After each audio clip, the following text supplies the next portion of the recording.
እዚህ ጋር የምትመለከቷቸው ሁለት ቫልቮች ይሄኛው ፉት ቫልቭ ይባላል። ይሄኛው ደግሞ ነን ሪተርነብል ቫልቭ ይባላል። አብዛኛው ጊዜ ሁለቱም ቫልቮች በሞተር ፓምፕ ላይ የምናገኛቸው ሲሆን የየራሳቸው ጥቅም አላቸው። እዚህ ጋር የምትመለከቱት ነን ሪተርነብል ቫልቭ ፕሬሸራይዝድ የሆነን ውሃ በአንድ አቅጣጫ ብቻ እንዲያልፍ ይፈቅዳል። ይሄ ፕሬሸራይዝድ የሆነው ውሃ የሚመጣው ከወተር ፓምፑ ሲሆን ሞተሩ በሚጠፋበት ሰዓት ቫልቭ ዝግ ስለሚሆን የሚመለስ ውሃ አይኖርም ማለት ነው።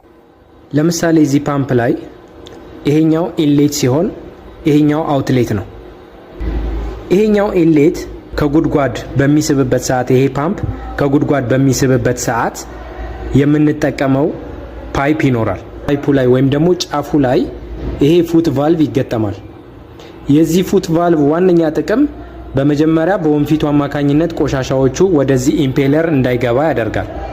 በተጨማሪም ደግሞ ፓይፑ ላይ ውሃ አዝሎ እንዲቆይ፣ አለበለዚያ ውሃ ከሌለው ፓይፑ ላይ ንፋስ ኤር በሚስብበት ሰዓት ሊቃጠል ስለሚችል ለሞተሩ ሴፍቲ እንደ ፕሮቴክሽን ሆኖ ያገለግላል።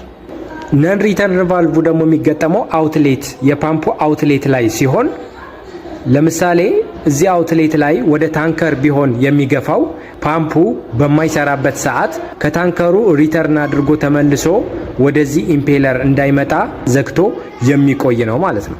በፉት ቫልቭም ሆነ በነን ሪተርነብል ቫልቭ የተቀመጡ የቀስት ዳይሬክሽኖች እናገኛለን። እነዚህ ቀስቶች የሚነግሩን ቫልቭ የሚከፈትበት ዳይሬክሽን ሲሆን በዚህ ፉት ቫልቭ ጊዜ ፓምፑ ወደ ላይ ሳክ በሚያደርግበት ሰዓት ይሄ ወደ ላይ ይሳባል። እንደዚህ ይሄ ወደ ላይ በሚሳብበት ሰዓት ቫልቭ ስለሚከፍት ውሃ ከዚህ ወደ ላይ ወደ ፓምፑ ኢንሌት ይመጣል ማለት ነው።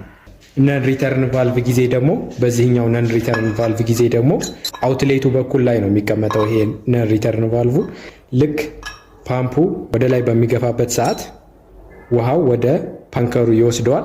ከዛ ሞተሩ በሚጠፋበት ሰዓት ደግሞ ወደ ነበረበት ይመለሳል ማለት ነው። ሁለቱም ቫልቮች ኦፕን የሚሆኑት በሞተሩ ፕሬሸር ሲሆን ክሎዝድ የሚሆኑት ደግሞ እዚህ ጋር በምትመለከቱት ስፕሪንግ አማካኝነት ነው። አብሬያቸው የነበርኩት አዳነ ተስፋዬ ነኝ። ይህንን ቻናል አስተማሪ ሆኖ ካገኛችሁት ፎሎ